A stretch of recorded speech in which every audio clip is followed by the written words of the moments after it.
Today is February 17th, and today's quote is entitled, Waiting to Become Humble.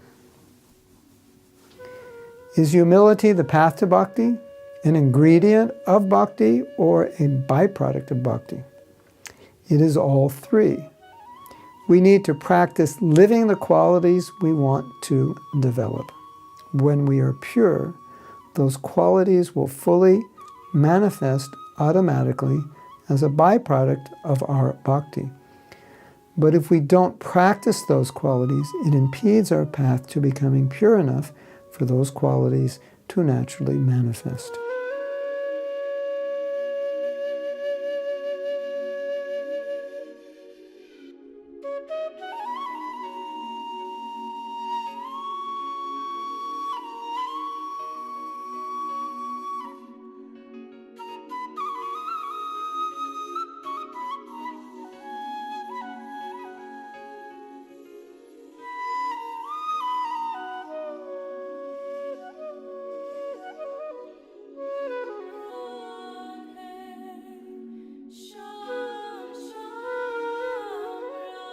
So this question sometimes comes up.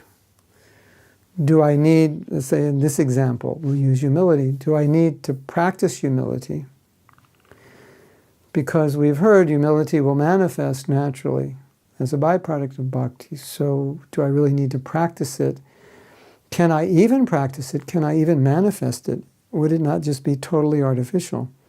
Because it's going to manifest when I become Krishna conscious.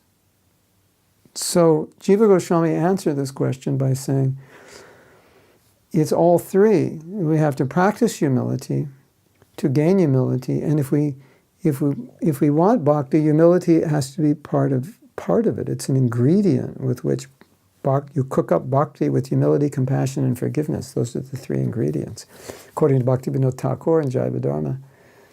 And when you have bhakti, humility will pour out of you as a byproduct of it. So you need bhakti to make it, and more bhakti will come out of you. But you need bhakti also to practice it. So just because a quality is going to manifest later in its entirety and in the most natural and real way, doesn't mean that in Vaidhi sadhana, or even in Raganuga sadhana, that we don't need to practice it, thinking it will manifest later. Because by practicing it, we become purified. And then when we become purified, it manifests naturally and fully within us.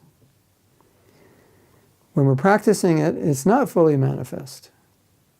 But we can't say, I don't want to apply humility to my devotional service because it would be artificial, because I'm not humble.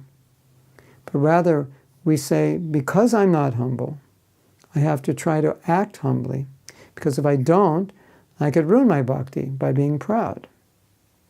So I may be proud, but in order to safeguard my bhakti, in order to travel on the path properly, I need to practice bhakti with humility, at least all the humility I can show. It may be very external.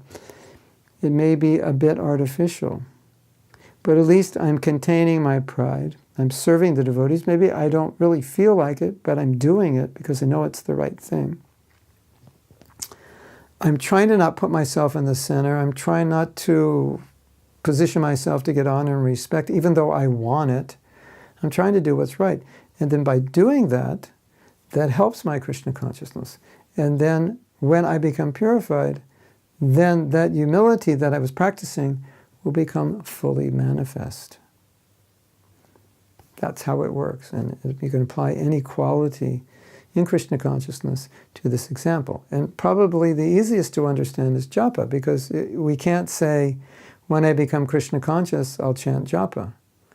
We have to say, I will chant japa to be Krishna conscious, and when I'm Krishna conscious, I will naturally want to chant japa. So maybe a little forcing to chant japa. When I become Krishna conscious, I will chant it.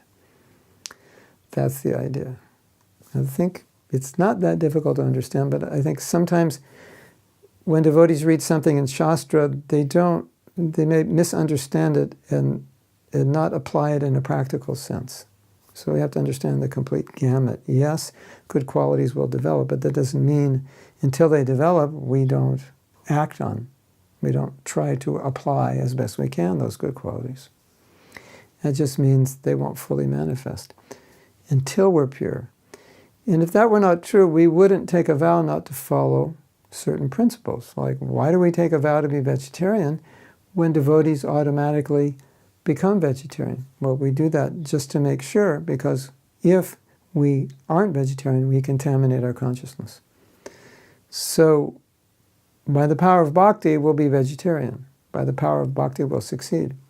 But still, we'll take vows to do these things. We'll take vows to practice until it becomes completely natural to do those things.